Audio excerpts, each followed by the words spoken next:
Sometime in the early 19th century, then-President Thomas Jefferson, feeling unusually zippy one day, cut a deal with a short Frenchman and purchased a new chunk of real estate known at the time as Louisiana. Uncertain of the layout of this new property, and he himself too busy and inexperienced in all that exploring jazz, he employed his pal Lewis to step in and inspect the territory in hopes that he would find a water route linking the Missouri River to the western mouth of the Columbia. Lewis thumbs up the challenge and appointed his trusty BFF, known also as Lewis, to assist him on the extensive expedition. You want I should go with you on the trip here, man? To be real fun, I'll carry all your bags for you. You won't have to pay me a dime. On a sunny, warm spring afternoon, Lewis and Lewis set out from their camp in St. Louis and were given full command to run Lewis across the newly acquired Louisiana land. With Lewis in the forefront and Lewis stumbling closely behind, the two Lews quickly lost sight of the Missouri River and began jauntily journeying their way southwest down to Oklahoma. Yes, Oklahoma, where the wind comes sweeping down the plain. And winds there were aplenty. After surviving the wrath of a turbulent twister as well as the wrath of Khan, Lewis and Lewis had found themselves thrown 300 miles off course when they suddenly suspected that they weren't in Kansas anymore. With Lewis now leading the expedition and Lewis overly occupied in his daily diary, it was all too late that Lewis realized they should have made a left turn at Albuquerque.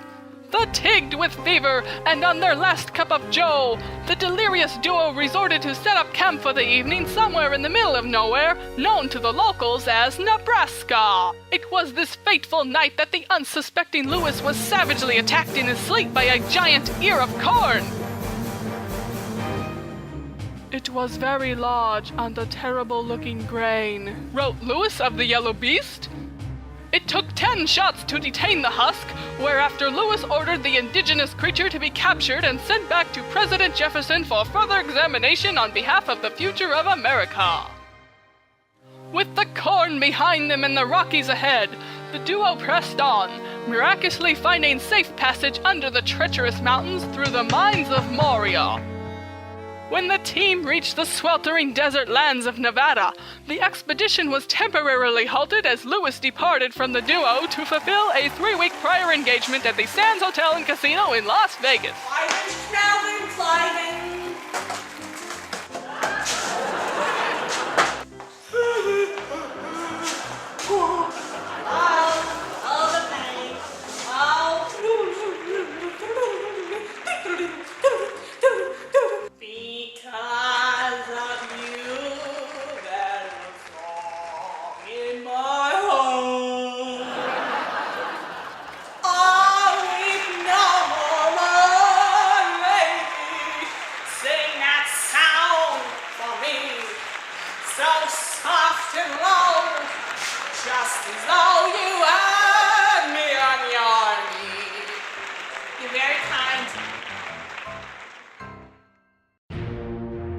Rested and back in pursuit of the Western Pacific, Lewis and Lewis set out for the final leg of their journey.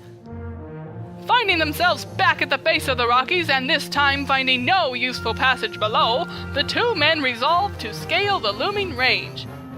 They spent the last year Rocky Mountain way where they couldn't get much higher. When later interviewed, Lewis stated of the experience, "We don't need the ladies crying because the story's sad." To which Lewis added, "Yes, because the Rocky Mountain way was better than the way we had." With the crisp autumn air at their backs and the sight of their objective within attainable distance, Lewis and Lewis dashed forth to meet the finish line of their year-and-a-half-long excursion. There was much celebration as the team reveled in victory on having reached the mouth of the great Columbia River.